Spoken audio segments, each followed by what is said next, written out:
The bonfires burned high enough to kiss the pines, and drumbeats rolled like thunder through the valley of Frostmere.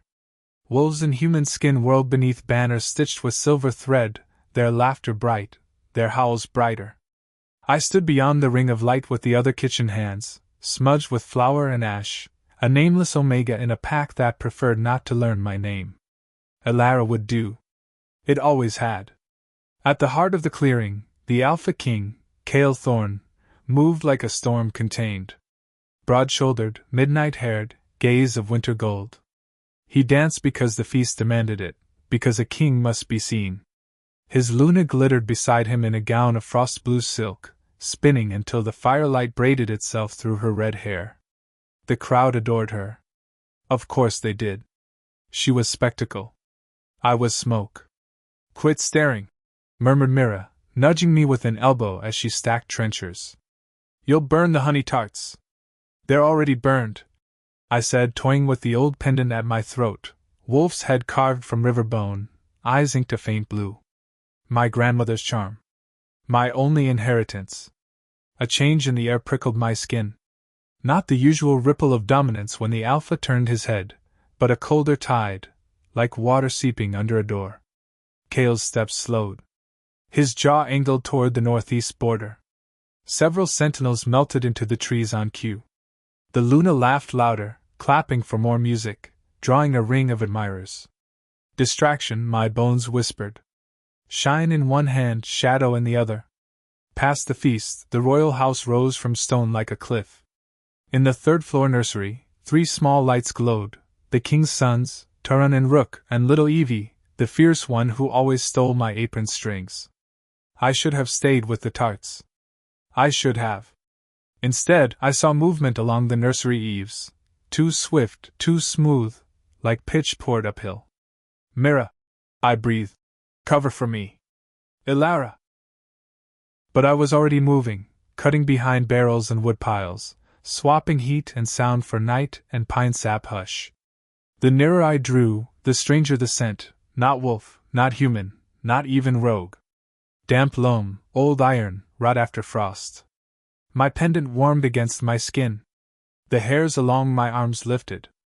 At the corner of the nursery wing, a shutter had been worked open with careful, alien patience. Fingers, too thin, too long, pried at the catch. I slipped a palm into my apron pocket and found what I always carried, salt wrapped in linen, rowan berries on red thread, and a sliver of river silver honed to a charm knife. My grandmother's voice was quiet thunder in my ear. "When doors open the wrong way, child, stitch them shut with light." I nicked the pad of my thumb. 3 bright beads of blood fell into the salt. "Barrier, bind, and keep," I whispered, breath fogging. The bundle warmed, then pulsed, soft blue, like moonlight cupped. I slid it through the crack and pressed my other hand to stone. The nursery window flared with a thin film of light. Something on the far side hissed like ice cracking. And from the trees behind me, a growl answered, low, ruinous, and very, very close. I turned, expecting a sentinel. What stepped free of the birches was no ordinary guard but Kale himself, half-shifted in fury. Claws half-born, eyes molten, teeth too long for a man. Even like this, he moved with that terrifying, tempered grace of an alpha king who knew his strength and exactly when to use it. He scented the air once, twice. The wrought and iron taint lifted like steam from the nursery stones. His gaze snapped to the thin veil of blue light webbing the window. "Who cast that?" His voice rasped, layered with wolf. I should have curtsied. I should have hidden. Instead, I held up my bleeding thumb and the bone wolf pendant that was humming against my collarbone. "I did, my king!" An omega stitching a door. The latch was open. Something dragged itself over the sill from within. A smear of shadow wearing the wrong shape of man. Bark skin. Hollow eyes. Limbs hinged where limbs should not hinge. It reached, touched the film of light, and recoiled in a spray of soot without soot. The reek made my mouth water with nausea. The creature's voice sounded like wine through a corpse orchard. "Little light mender! You stink of old oaths!" Kale stepped, and the knight stepped back. "You speak to me," he said, or you do not speak again. The thing cocked its head, neck creaking like a sapling torqued too far. A bargain was struck. Beauty for blood. The Luna promised me royal breaths, slow and sweet, seasons upon seasons. Its empty gaze slid to me. But the lamb saw the knife. Beauty for blood. My stomach iced. The Luna's laughter still chimed from the meadow like bells over a frozen river. I tightened my fingers on the charm knife. Whatever was promised, the pups are not hers to barter. The house is sealed. Take your rot and leave. It pressed a too long palm to the light, testing, thinking. Blood keyed this ward, it said. Yours. Its smile cracked its face. You bought them a night, lamb. There will be another. The smear thinned and fell away from the stone, slipping down the wall not like a body, but like the idea of one. When it reached the ground, the shape folded into itself and bled between roots, as if the earth had been taught to swallow. For a long breath, the only sounds were the far drums and my heart trying to break its cage. Kale's attention clipped back to me. Your hand. I offered it, foolishly surprised when the king didn't flinch from an Omega's blood. He turned my wrist, thumb smoothing the cut. Heat leapt from skin to skin, then something else, something like a string plucked in the dark, humming an answer from my sternum to his. The world sharpened. The scent of him, pine smoke, iron, snow, roared into my lungs as if my body had been waiting to remember it. Mate whispered a word that wasn't a word, down where language didn't reach. Kale stilled. His golden eyes changed, not brighter, but deeper, like lanterns sinking into a well. When he spoke, the wolf in his voice was no longer fury but recognition. Impossible, he said, not denial, but awe. Boots pounded from the corner. Sentinels burst into the yard with bows half drawn. Kale did not look away from me. Stand down, he said softly. Then, to me, even softer. Stay with the pups. Keep your ward. I will return, and Elara. The sound of my name in his mouth braided itself through that strange humming bond. Do not open this door to anyone but me. He left like a blade leaves a sheath, clean, sure, dangerous. I leaned my forehead to the cool stone, breast shivering as Evie's tiny hand patted the other side of the glass. Hush, little fox, I whispered, and the light held. Dawn came silver and thin, turning frost to lace along the nursery lintel. I kept the ward fed with trifles of blood and salt, humming the low, old notes my grandmother had taught me to keep fear from chewing through the hours. The pups woke and slept and woke again. Evie pressed her cheek to the glass. Rooks stacked wooden wolves into teetering towers. Turan, solemn as a tiny judge, asked me through the pane if honey could be a breakfast. Yes, I mouthed, but after porridge. Footsteps scuffed behind me. Not the weight of a warrior, lighter, quicker, a dancer's measure. The Luna stood at the corner of the yard in a cloak the color of meltwater. No guards. No ladies. No chaperone. Only eyes that flicked from the blue film on the window to the smear of dried blood on my thumb. How quaint, she said, smile lacquered. A hedge trick. Does the king know his Omegas spill kitchen blood on his nursery walls? No trick, I answered. A ward. Something tried the shutters. She did not so much as glance toward the trees. And you saved them. A fraction of something pinched her mouth, too quick to name. What is your name again? Ellen? Elsie? Elara. Elara. She formed it like something stuck to her tongue. We shall remember it at court. We shall also remember that gifts have cost. She tipped her head as if appraising a fabric bolt. Everyone wants a thing. What do you want, Omega? To be seen and not scalded by it, I thought. To belong without vanishing. Aloud I said, nothing. Only for the pups to wake to breakfast, and not nightmares. Ah, she breathed, disappointment like perfume. How tedious. Boots. Voices. The courtyard's temperature shifted as the Alpha King returned with a wedge of warriors and the eldest historian, Elder Bran, moving with that stubborn, ageless tread wolves were after 2 centuries. The Luna's face slid smooth. Kale's gaze found the ward first, then me. That humming string pulled taut between our chests. I felt it. From the quick, mortal flicker in his eyes, he did too. He addressed the Luna without softness. We will speak. Then to Elder Bran. The scent was not wolf. Nor human, the elder rasped, cataloguing the stone with his gaze.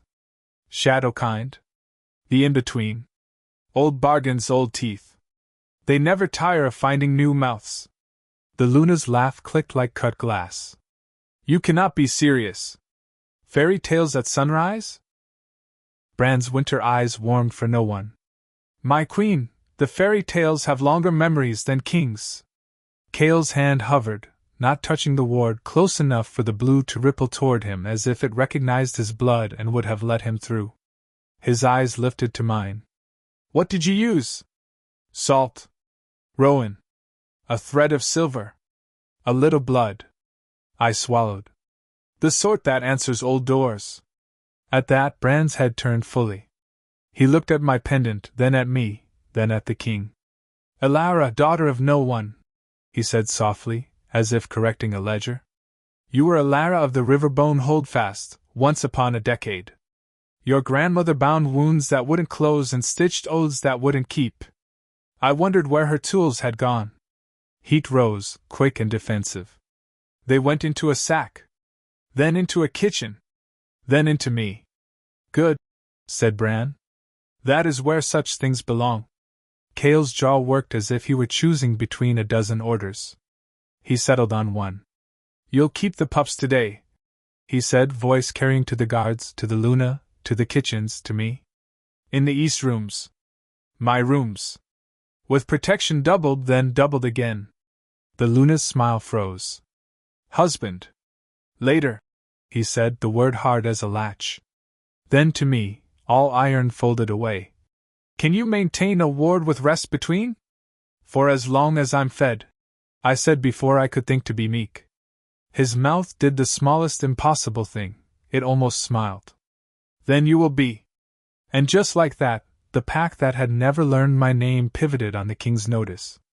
Doors that had been invisible cracked open. The east wing breathed me in.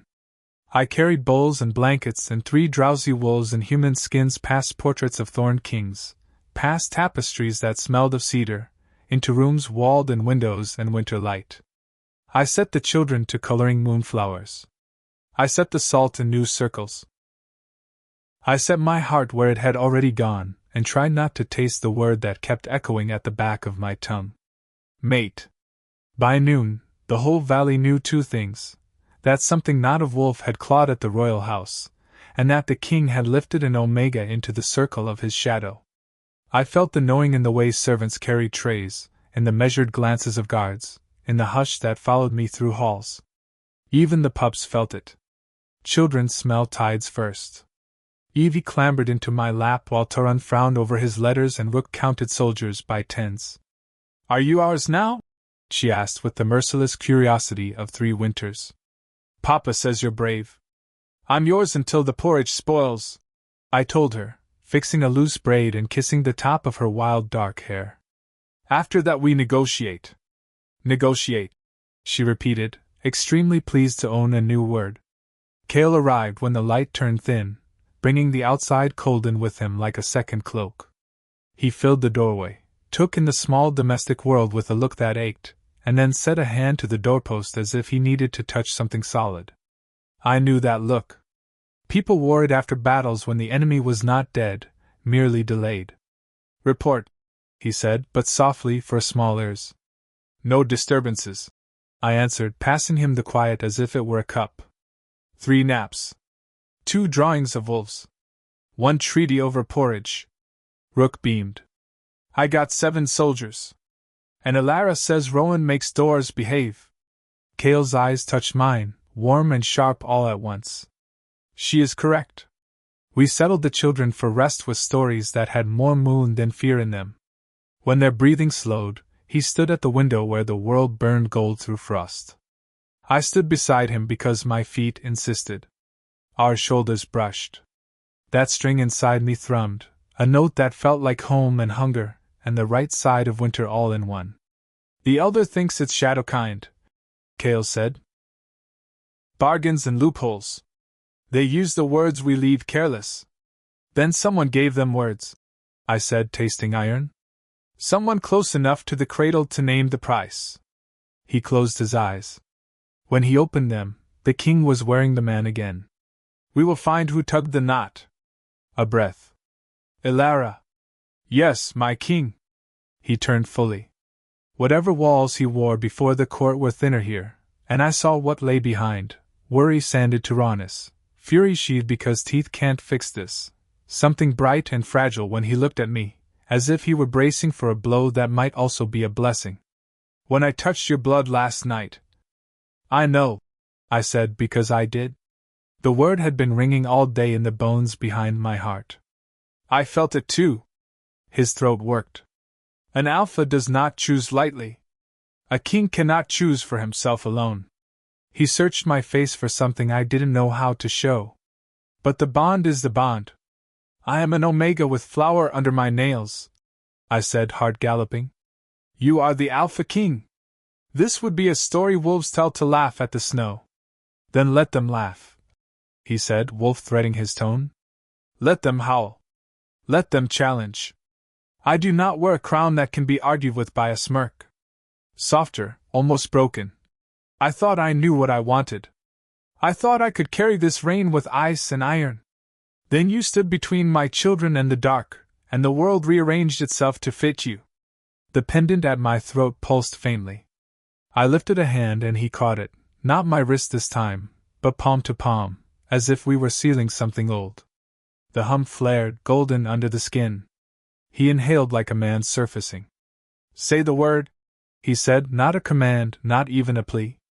A wish he didn't dare shape. I opened my mouth, and the ward shivered. Every salt line in the room fizzed blue, then blue-white, then guttered like a candle in a draught. We moved as one.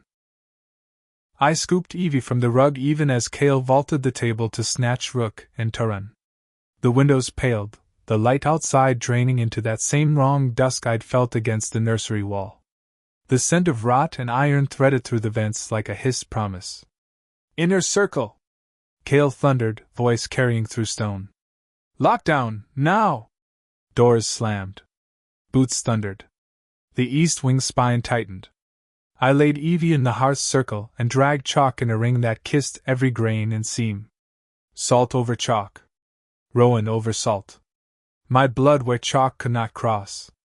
Circle small, I told the pups as their eyes grew wide. You're little, so the light is thick. Hold hands. Breathe when the floor tries to breathe for you. They didn't ask questions. King's children learn obedience the same way they learn hunger, early, often. Glass rattled in its casements. Not a knock, not a break. A test. As if invisible fingers were pressing outward from the marrow of the window panes, measuring their kindness. The hearth flame guttered to a filament, then steadied when Evie's small jaw set the way her father's did. The thing did not come through the glass. It peeled a sliver of itself through the shadowed seam under the door, like night finding a keyhole. Thin. Patient. Confident. It learned from last time. Doors opened the wrong way.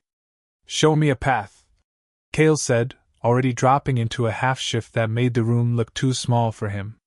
I'll cut it where it thinks it's clever. That will feed it, I warned, heat rising under my skin.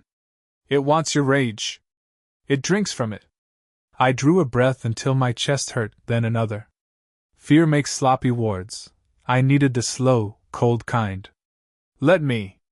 I knelt, pressed my bleeding thumb to the moving dark, and spoke the sort of name you only say once in a room you intend to leave. The shadow recoiled like a singed moth, hissed something that might have been a curse and might have been a promise, and retreated beneath the door in a ripple like oil rained on glass. The wrong dusk bled back toward ordinary winter afternoon. Kale hadn't breathed the whole time.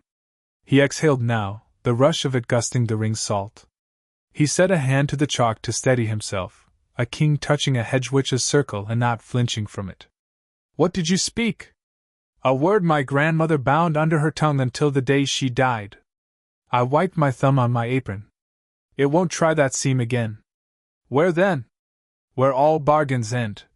Came a new voice from the doorway, Elder Bran, staff in hand, lines on his face dug deeper by old memory.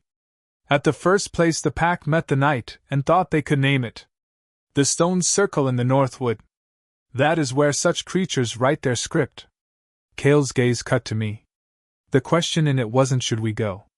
It was will you come? Yes, I said, before the fear could stand up and say anything unhelpful. But the pups. My mother, he said. And 6 vow-bound. No seam, no sill, no keyhole left unkissed with salt. Evie's small hand clutched my sleeve. Elara? I gave her the best smile I owned. It wasn't very pretty, but it was honest. I'll be back before the porridge can ask where I've gone. She nodded, because she was brave and because she believed me and because children in royal houses learn to hold their breaths for promise lengths at a time. Cale offered me a knife size for my hand and a cloak size for his world. I took both. When we left the east wing, the stone behind us hummed with wards, and with something marrow-deep and newly woken that felt like a second heartbeat remembering how to beat. Mate, it whispered again, and this time I didn't try not to hear it. The Northwood rises like a thought you can't shake, older than the road, older than the pack, older, some say, than the first wolf who learned to love a moon. Snow turned the deer paths to silver wire. Bran set a pace that belied his years, muttering to roots and rhyme as if the forest had been in his debt so long it forgot. That word you used, he said over his shoulder, voice a rasped library. Who taught it to Elara of Riverbone? My grandmother taught me many words, I replied. Most of them for mending. A few for closing doors that weren't built with hinges. Keep the few, Bran said, and his staff ticked on frozen stone. Such syllables cost. I know. Cale glanced at me, the corner of his mouth shaped around pride he hadn't said aloud. She knows. We reached the stones as the sun found branches too thick to thread. 13 megaliths ringed a floor of frostbitten moss, each stone older than any story I'd been told, each carved with names none of us could read. Cold lapped at my ankles like a tide. The shadow kind, if that's what it was, waited where the circle's hard beat might have been. It had chosen a new shape today, taller, thinner, braided from night and winter smoke, wearing a face I would forget as soon as I blinked. Its voice was almost gentle. You brought the right ones at last. A king. A keeper. A light mender. We may speak like old neighbors. We are not neighbors, Cale said, stepping into the ring. The air clenched, then eased, as if recognizing a rank it couldn't swallow. You will state your claim, I will answer, and then you will leave the bones of this forest alone. State my claim. The shadow mused, amused. I love the carts your kind build to carry power. It turned to me. The Luna ordered beauty and never asked the butcher the price. We accepted an equivalent exchange, royal breaths measured in winters. You stopped my hand from taking. The debt remains. Bran planted his staff, old eyes sharp as flint shards. The Luna does not own the breaths of a crown's heirs. She owned her own, the shadow said mildly. She offered those of her blood to save the feel of her face. I have eaten older logic. It looked to Cale, head angled with interest. We could take something else. Kings are very valuable. Cale's smile was knife-thin and grateful for a throat. Try. I could, it agreed. But I am ancient enough to be bored by single meals. I prefer banquets. The forest leaned toward the circle, listening. Offer me a vow that costs, and I will take it in trade. The pups breathe. The Luna keeps the face she bought, though what good that will do her now. And I write no more lines against your house. What vow? Cale said, flat as hammered iron. Lay down your crown. Leave Frostmere. Exile yourself beyond the mouth of your river and never walk back by any road. The stones held their breath. So did I. So did the old world. I felt the king's silence like a hand against my ribs. No, I said, and my voice sounded like my grandmother's, which frightened me and steadied me in equal measure. You ask for what feeds you best, empty thrones, hungry packs, the long, slow ruin that makes winters fat. Choose smaller teeth. The shadow turned its almost face my way.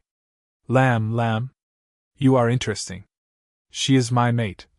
Kale said, not loudly and not for show. Simply as a stone is a stone. Choose teeth that do not bite her either. Alpha King. It sighed, and I felt the circle's name stir. Always so quick to swing. Sometimes doors open with a word. Bran tapped his staff once. Name your other price. The shadow's empty gaze slid over Old Wolf, Young Alpha, Small Omega, and made its sum. 7 winters, it said at last, of service in the unseen for the light mender. 1 for each letter in her true name. We will bind her to carry lamps where we do not like to look. She will not die. She will not live by any clock you keep. At the end, we will return her by the path she used. I tasted ink and iron and absence all at once. Kale's hand found mine so fast the air didn't notice it had moved. No, he said, and the wolf in him came to the window of his eyes. Name a price that takes from me alone. From you alone? The shadow echoed, delighted. Alpha King, do not flirt with your own ruin. I am not the lady you dance at feasts. I squeezed his fingers back as hard as I dared. Don't, I whispered. It wants a nation to starve on, not a bite. Then what? Kale asked, and the question was to me, not to the dark. What do we give it that starves it instead? Truth, I said, and Bran's head jerked as if I'd thrown water on a banked ember. Explain, the elder said, softer than soft. Bargains rot in quiet, I said. They bloom in shame. They grow fat when we hide them under silk and smiles. We pay in light. My throat felt raw. We name what was offered and who offered it, before the pack, before the valley, before every other thing hoped to scare. We break the table it wants us to sit at. That is not a price, the shadow said, disdain curling. That is theater. Ah, Bran murmured, and I knew the old wolf was smiling without looking. You have not been to Frostmere in some years. Kale's grip steadied into decision. Done, he said.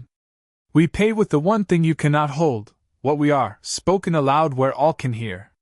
We name the treachery. We name the cost almost paid. We call the court. We strip titles from anyone who would bargain with our children's lungs. He turned his head and the circle saw the king again, terrible and exact. And if you touch my house again, I will hunt you through every shadow you think is safe. The creature tilted, listening to a drum we could not hear. At last. This is not the meal I came for. But it will sour others. I accept your empty plate. Its voice thinned. For now. The stones exhaled. The frost eased. Kale did not let go of my hand for a very long time. Frostmere has old laws about truths. If a king calls a reckoning, the bells on the western cliff ring once for each lie that expects to live until supper. They rang 14 times before dusk. The great hall filled like a lung. Warriors lined the walls. Elders sat like mountain weather at the high table. The Luna entered late, chin high, silk brighter than any fire. She attempted a smile. It behaved like a cracked plate. Kale stood beneath the thorn banner and did not wear a crown. He didn't need to. We are not here to sharpen our gossip, he said. We are here to name a door that was open toward the cradle. His eyes found the Luna. He did not look away. You will speak first. Silence, then movement, the smallest flinch near her left eye, so quick I might have missed it if the bond humming under my ribs hadn't been echoing her heartbeat through Kale. She faced the hall with a dancer's poise and a child's sulk. I asked for nothing wicked. Name what you asked for, Bran said, voice older than chairs. Beauty, she snapped. I asked to keep what was mine. And the price? Kale's words were quiet. They carried to the rafters anyway. The Luna's breath hitched. Her gaze skittered away and back. A pledge? She said at last, sullen. A promise I meant to amend. Name it, Bran said, relentless. She swallowed. Royal breaths. She whispered. 14 bells would have been enough, we got 15. The hall felt it like a lash. Wolves do not enjoy naming their own rot. But the naming is the knife that cleans. Kale's voice went no warmer, no colder. By the old laws, bargains that sell what you do not own are void. By the new laws, treachery at a cradle banishes. By the bond one carry and the pack I hold, you are stripped of Luna, of rank, of title, and of any claim upon my house. You will be escorted to the river mouth before moonrise. If you ever walk back by any road, you will not walk out again. She laughed then, a brittle little thing that broke in her hand. And her? She stabbed a finger toward me. You bring a flower-wrist omega into your wing, feed her at your fire, let her spill pig's blood spells on your nursery, and you expect us to believe it is only gratitude? Say it, Kale. If you are in love with your scullery witch, say it before the banners. He didn't look at the hall. He looked at me, and what was in his face softened the bones of my knees. He turned back and, with the easy ruthlessness of a king who had decided to be honest, said, Elara is my true mate. He let the word sit where it fell. Not up for debate. Not a favor asked? A weather report. A murmur rolled through the hall like a small avalanche. Shock. Anger. Wonder. Understanding. Wolves are capable of all four, sometimes in a single breath. My own heart beat so hard it felt like a fist in a birdcage. The Luna's mouth stayed open, as if she'd meant to laugh again and found her laugh had left without telling her where it went. She closed it. She didn't bow. She didn't curtsy. She turned and walked into her exile with her hands and fists, and her back very straight. Bran rose, staff in hand.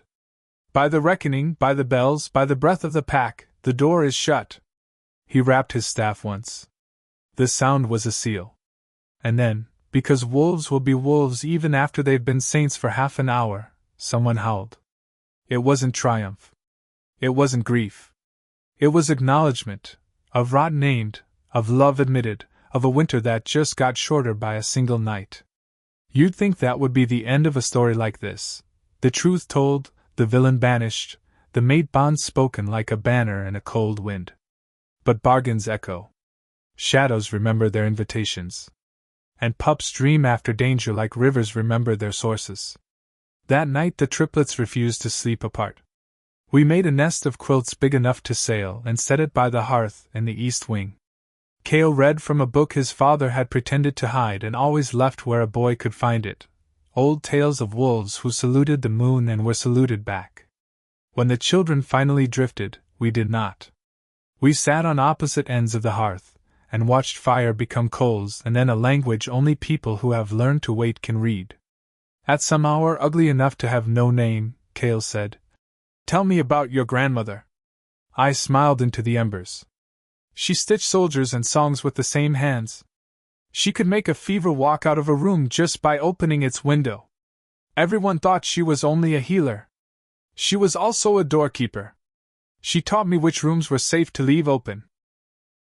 And your parents? My mother left before the snows the year I turned 10. I said, level as I could make it. She said the world wanted more from her than a valley could give. Maybe she was right. My father was a roomer with good hair. Kale's laugh was the tired kind that lifts a little weight. My father was a mountain with a laugh like a kettle. My mother was a knife with a ribbon tied to the hilt so we'd forget it was a knife. He tipped his head back against the stone. They loved hard and taught harder. I thought I knew which of their lessons would save me. Turns out it was a different set. We sat with that. The bond hummed its quiet, faithful note between us, not demanding, just there, like the way you notice your heartbeat only when the house goes still. Kale, I said finally. He turned his head, not the king now, just the man who had not slept because the world had asked too much of him in one day. Elara. I don't know how to be a Luna. You know how to be you. The rest is mostly polite ways of saying no and eat. I huffed a laugh that might survive until morning. What if the pack won't have me? He considered. Then we build you a throne from kitchen tables and nursery stools and watch who comes to sit with you. That will tell me which wolves to retire early. I rubbed the pendant, suddenly shy with a hope too big to hold. What if I am not only Omega?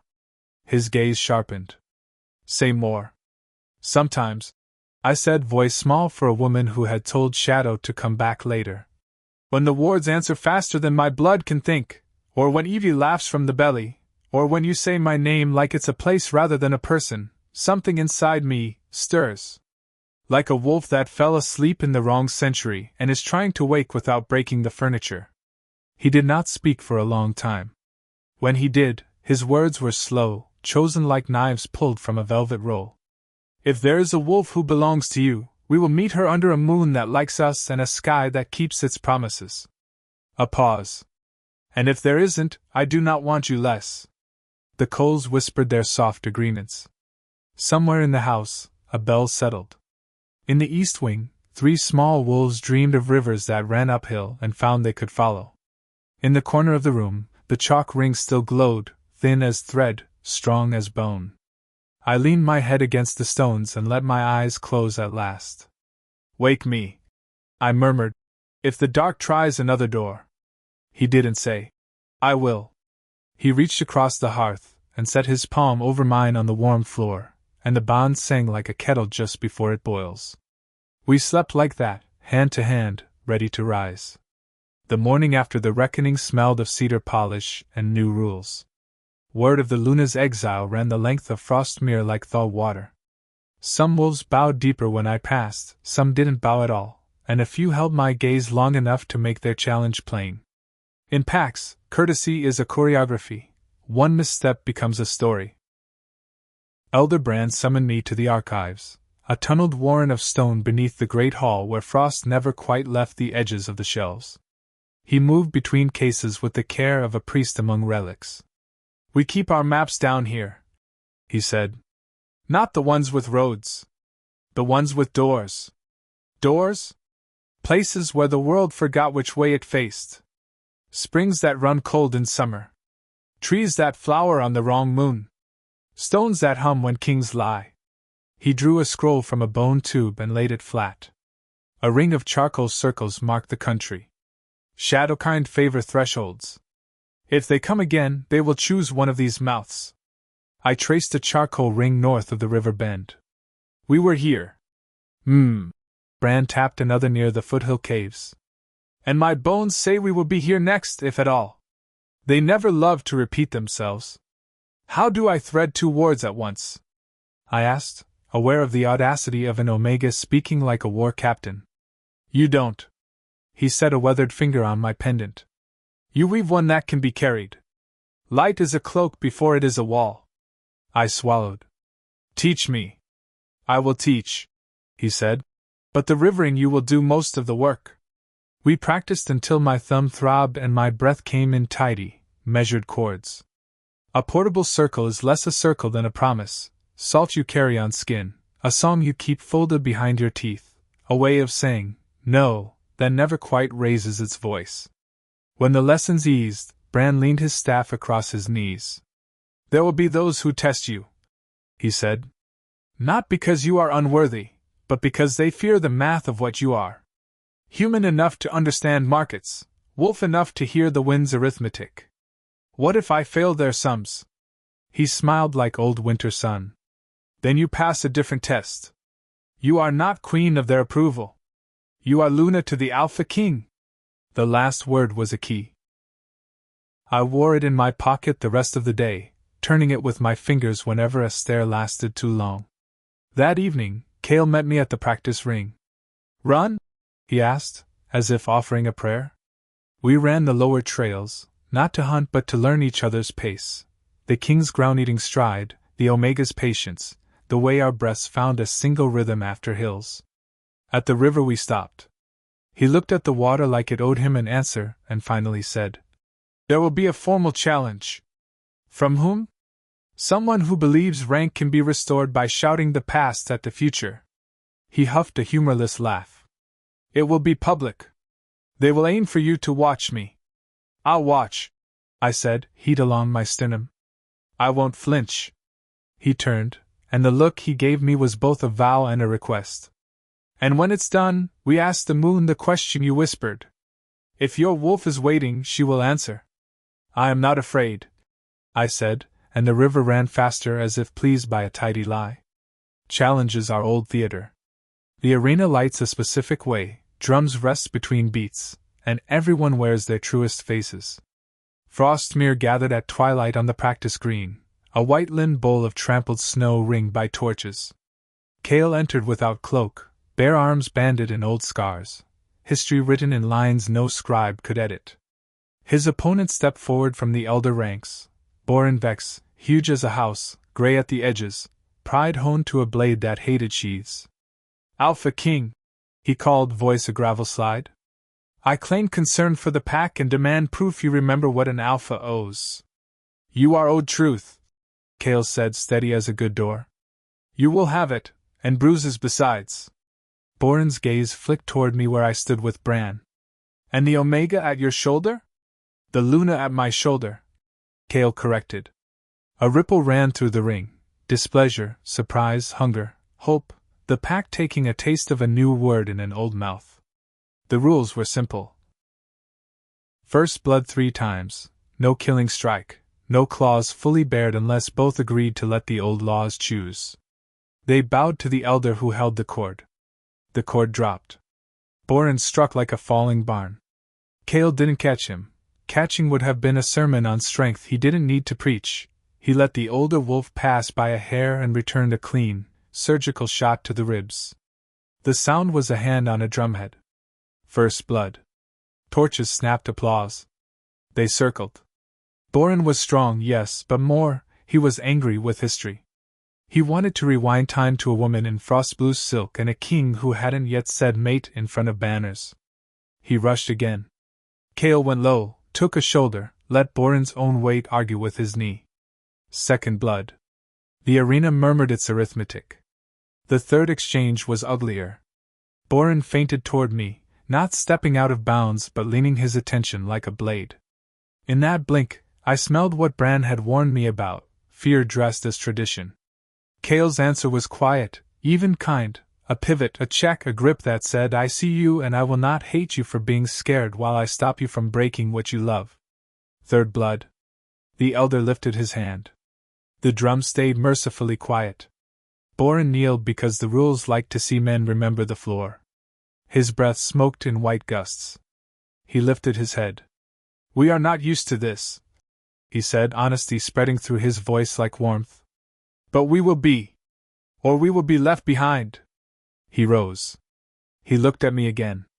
This time there was no question in it, only a difficult acceptance, and a request I understood without words. Don't make a fool of me for learning late. I won't, I said quietly. He nodded once, a man returning a bridge plank he had almost set on fire. When the arena emptied, Kale crossed to me. His knuckles were scraped. He smelled like iron and pine. Did you flinch? No. My throat worked. I ached. He touched my cheekbone, gaze searching me for fractures. A Luna aches so a king doesn't have to. And a king bleeds so an Omega may keep both hands steady, I said. Then we are doing our jobs, he murmured. Bran cleared his throat with maximal theatrical innocence. If your majesties are finished, the moon has drawn her chair and is willing to interview wolves. My blood went to bells. We chose the saddle meadow above the east wing, a place the wind liked but the coyotes didn't. The moon rose fat and bright, friendly enough to make a new thing possible without bragging about it. Kale shifted first, not to show me how but to stand beside whatever happened and be wolf while I tried. He was a large black answer to half the questions I'd carried all my life, a shape the night made room for, a presence that made fear remember its manners. He pressed his shoulder against my hip and breathed low and slow until my heartbeat caught his pace. I stepped into the center of the meadow and lifted my face. I don't know the words, I told the sky. Maybe I didn't need them. Maybe I'd been saying them, crookedly, for weeks. No to doors, yes to bonds, no to rot, yes to children's laughter, no to shame, yes to kitchens, courts, and all the seams between. I closed my eyes. The world's edges softened, then sharpened into new edges. My breath stacked differently in my chest, like a shelf had always been there, dusty, and I was finally wiping it clean. I thought of my grandmother's hands, of Bran's staff, of Kale's palm catching mine at the window, of the Alpha King's pups sleeping safe because a forgotten Omega refused to let the night make a meal of them. The stir became a swell. The swell became a shift, no tearing, no screams, no splintering, just a translation from one grammar to another. Bones rearranged into a sentence the moon preferred. The floor of the world tilted, and I landed on 4 silent answers. White fur, silver-edged. Breath pluming like silk. Ears catching every stitch the night tried to hide. I turned my head, startled by the grace in it. The pendant against my throat was gone. No, not gone. A thin coolness ringed my foreleg. The river bone charm changed with me as if it knew the trick before I did. Kale made a sound somewhere between a laugh and a thanksgiving. He stepped close, touched his muzzle to mine, a question and a benediction. I bumped him back, giddy, then startled by my own speed as the meadow rushed under me without my legs seeming to work hard for it. We ran. The grass bent and told us secrets. The pines shook out old stories. The stars leaned down to watch 2 wolves write a new map on snow. When we stopped, I didn't shift back immediately. I stood in my wolf and looked down at the pack house roofs, at the river riding its silver line, at the torches along the east wing where our children slept. My chest swelled around a feeling that had no proper human name. Pride was too small. Relief too pale. Belonging came close if you braided it with duty and love and a territorial impulse so fierce it turned my gaze to a blade aimed outward. Kale's golden eyes caught mine. The bond between us braided thicker, stronger, a rope the night couldn't cut. We howled then, not to brag, not to challenge, but to mark, this is ours to keep and to guard, together. When we returned, the shift back felt like slipping into a favorite coat. I stood on 2 feet and failed to keep from laughing. I have paws, I told the bewildered knight. And opinions. Kale smiled like a sunrise wolves are willing to forgive. Welcome, he said. Luna. Morning brought consequences and sweet buns. Evie woke to a Luna who smelled a little more like snow and a little less like oven. She sniffed my wrist with solemn concentration and whispered, "Wolf," as if she had been the one to teach me the word. Taran demanded documentation. "Can you read in wolf?" "Only poetry," I said, which satisfied him. Rook wanted stories about what the wind tells your ears when your ears are different. I told him none of the wind's secrets and all of its jokes. By midday the pack had heard.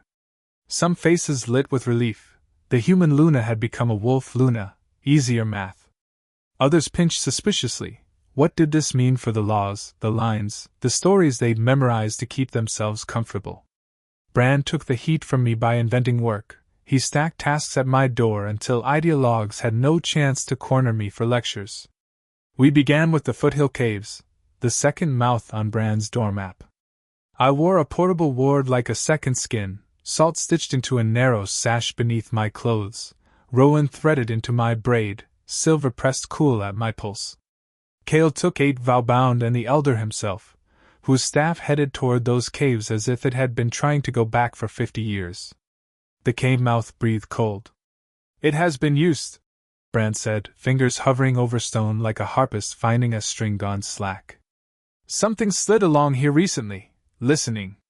"Set your cloak," Kale murmured to me. I closed my eyes and unrolled the circle from throat to wrist, hip to heel. It wasn't a glow so much as a conviction the air could hear. The mouth of the cave felt it. The cold changed flavor, from sharp to watchful, then steadied into honest winter. A whisper skittered across the stone. Not words. Impulse. Irritation. The sensation of a deal delayed by daylight and domestic rules.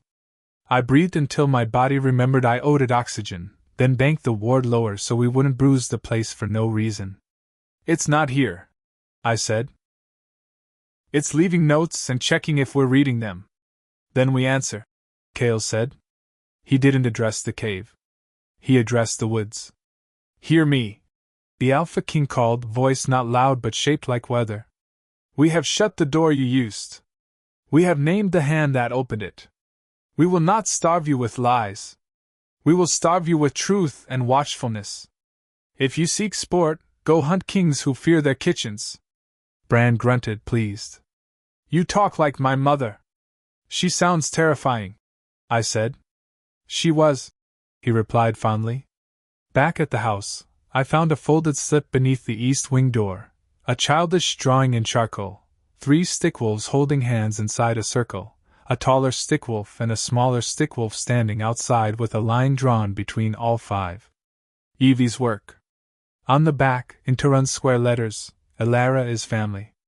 Rook had added a lopsided crown to Kale's stickhead and drawn 6 of muscles with great care. I sat on the floor and cried exactly long enough to wash ash from my lashes. Then I took the drawing to the king. He laughed until his scars looked younger. The artist is biased, he said, pride nearly killing him. I will allow the bias, I said, and pinned the map to the wall above our door like a flag. 2 weeks of quiet taught us not to trust quiet. We used it anyway. Kale moved through the pack like weather, choosing mercy, hearing disputes, signing winter contracts, mapping spring hunts.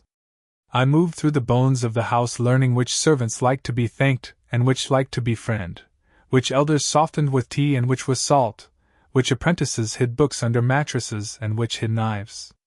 I started a ledger for the East Wing, ward stores, herb stock, silver filings, salt, chalk, rowan thread, and a small, steadily growing list titled Gifts We Owe.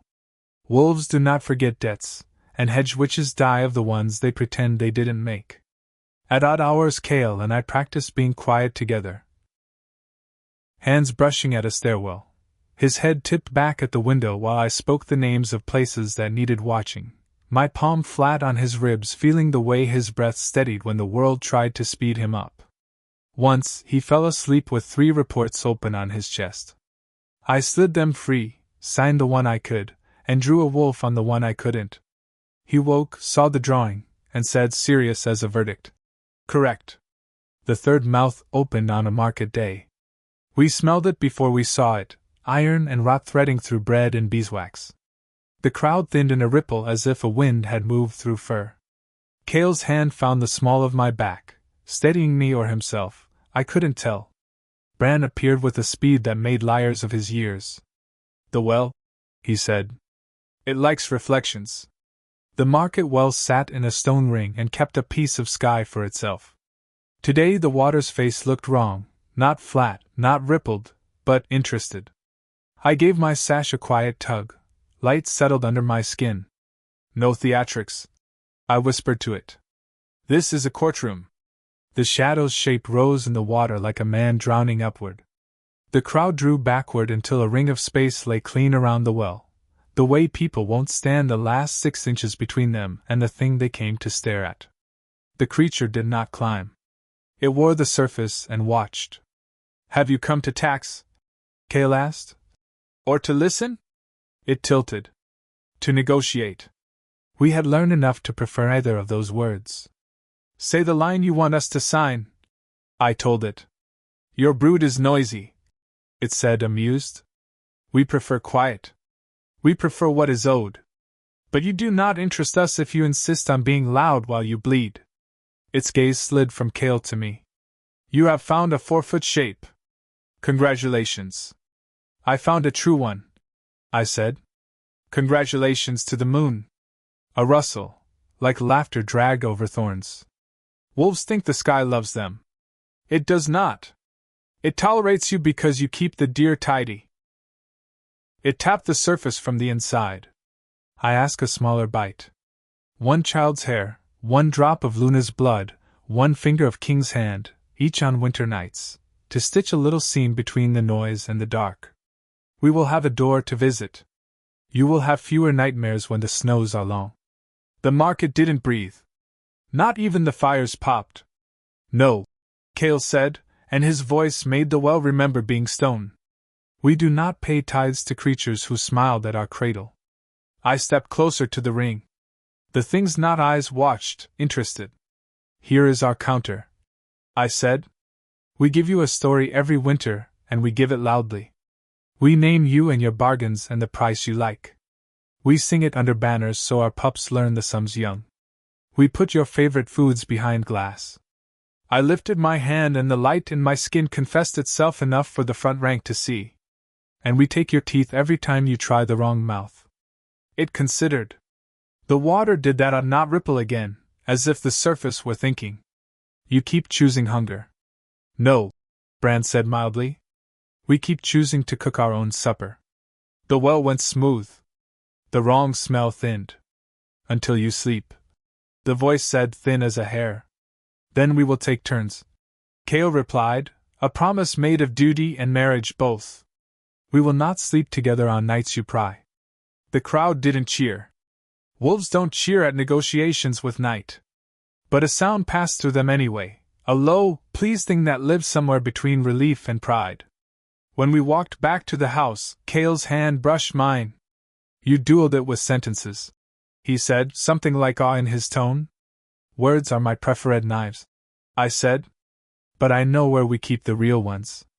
Winter moved its chairs closer to the fire. Snow layered the roofs. The river spoke in slower vowels. We stitched our days with small, necessary threads, Evie's new word, ferocious. Rook's missing boot, found sleeping under the pantry table, Turan's diagram of ward geometry, alarmingly accurate. Kale took me to the bordersteads, where farmers brewed beer that tasted like rye and rain, where little boys saluted the Alpha King with sticky hands, and old women kissed his jaw without asking permission. He let them. He knew what fed a rain. At night we read. He read maps, I read doors. Sometimes we didn't read at all. We held the quiet the house offered like a third pair of hands catching what would otherwise fall. The fourth mouth tried the south orchard on a moonless evening, a neat, precise slice in the dark between tree rows. It didn't come through. It only looked. I answered with a word that felt like slamming a book closed on a fly. The crack flattened. The trees breathed apple cold again. After, in the kitchen where victory tastes like bread, the head cook, Hannon, pushed a steaming bowl toward me. Luna, she said, gruff to hide the fact she was a soft event. Eat. You can't argue with shadows on soup fumes. I ate. Kale stole my spoon and took a bite and gave it back. He did not sit, kings rarely do in busy kitchens. He leaned on the doorframe and watched me warm. What are you thinking? That we need more Rowan by spring, I said promptly. That we should train 6 girls and 6 boys in portable wards before the thaw. That I love you. That I am afraid to say the third thing in rooms with witnesses. Hannon, to her credit, didn't drop a pan. She did wipe the same spot for a while and hum. Kale's smile was a winter sun through clean panes. We have witnesses at supper most nights. He sobered. Say it anyway. I love you, I said, and it was both a soft thing and the hardest several words I'd ever made obey. His inhale was a gift I put in my pocket for later. And I you, he answered. Then, because wolves prefer vows to valentines, he added, I will keep your name safe in rooms that do not love you yet, and I will learn every door you carry until none of them frighten you to open. I stood, because sitting made the feeling fussier, and crossed to him. We touched foreheads. The bond sang its quiet, right note. It felt less like fireworks now and more like a reliable lantern, a light that knows the way home without needing to brag. A bell rang from the outer yard, 2 strokes, the code for messengers on the night road. Kale turned his head, breath already shifting toward command. I caught his hand, gave it one short squeeze, and let go. Duty, he said. Dinner, I answered, gesturing at the soup. One of us should finish what she started. He kissed my knuckles in front of Hannon, which made the cook mutter something fierce and satisfied and wipe a very clean pan. Then he was gone, and I stood in a kitchen that smelled like cinnamon and decisions, and felt, for one steady breath, the rare, almost holy peace of a house that knows who guards it. Snow whispered against the windows. Somewhere above, 3 small wolves snored in a knot. The Alpha King's shadow stretched long in the corridor.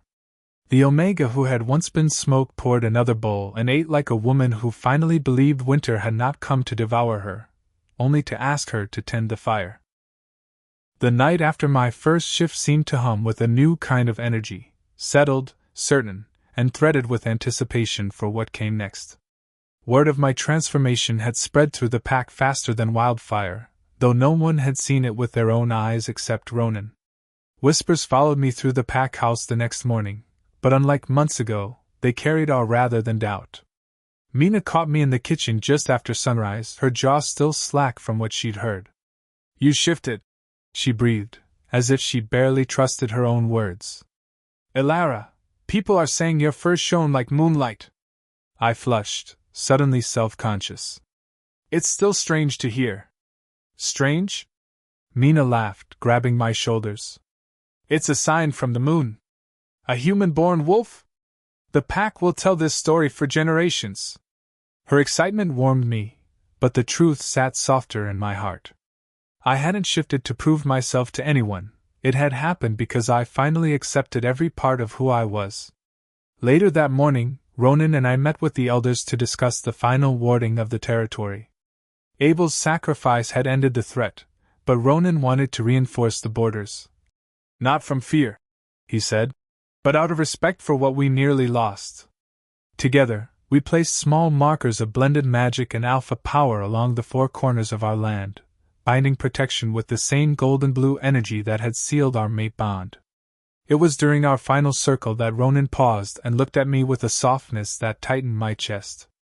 "Elara, tonight, when the moon rises again, I want to finish what was begun the moment I first touched your hand. Not a ritual of power. Not a ceremony of duty. Something just for us." I knew what he meant.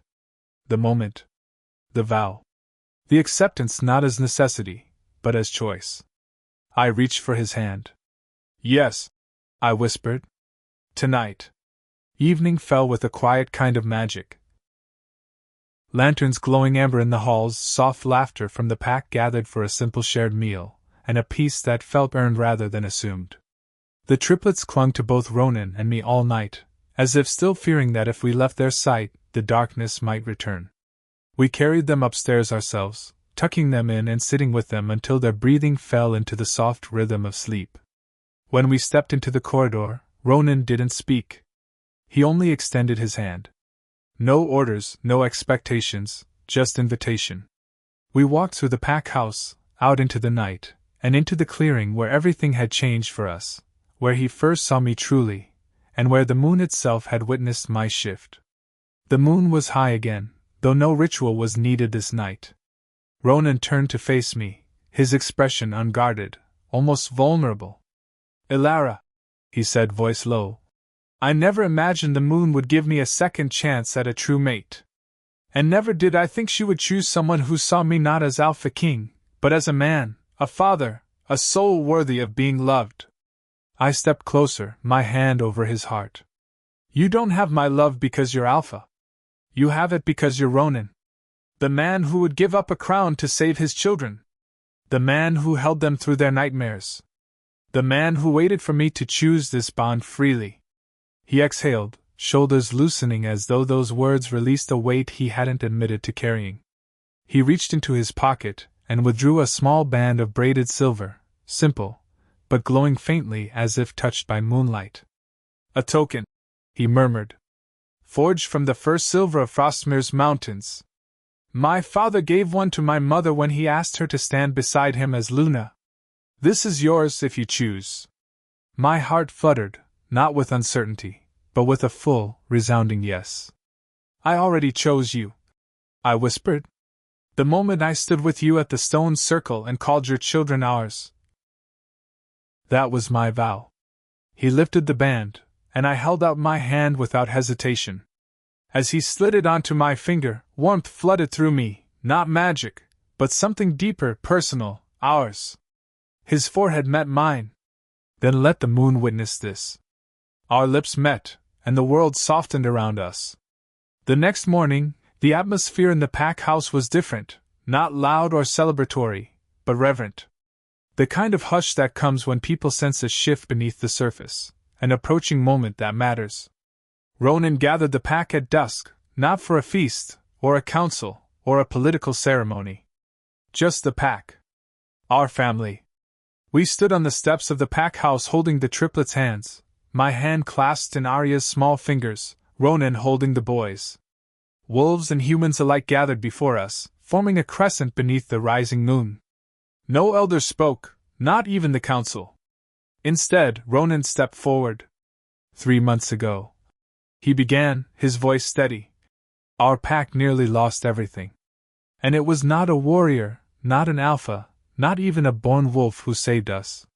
It was the woman who stood on the outside of our circle, who stepped into the darkness alone when the rest of us looked away.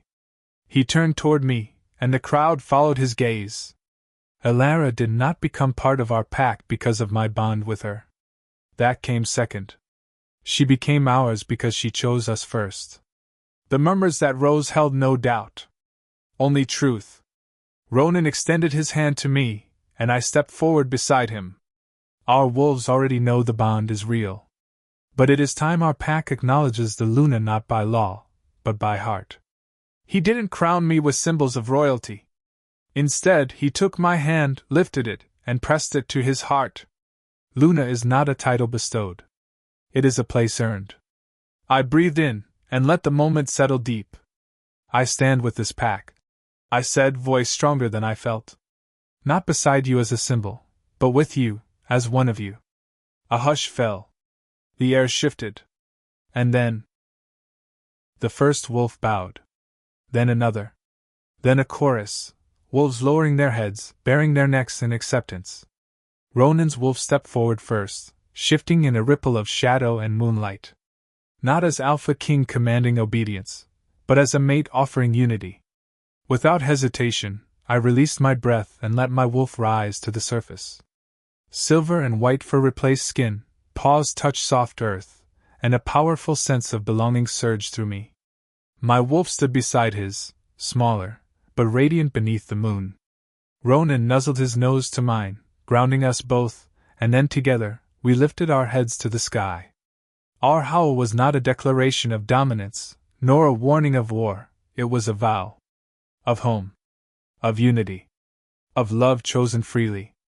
One by one, voices joined ours, first the triplets, their small howls bright and eager, then Nina, then the warriors, then the elders, until the entire valley echoed with the chorus of Frostmere. A single pack. One voice. One family. As the echoes faded into the night, Ronan shifted back, and I did too, landing in his arms with laughter still on my lips. He kissed me, not with urgency, but with the steady warmth of a lifetime promised. My Luna, he whispered. My mate, I answered, feeling the truth of it settle like roots deep inside me.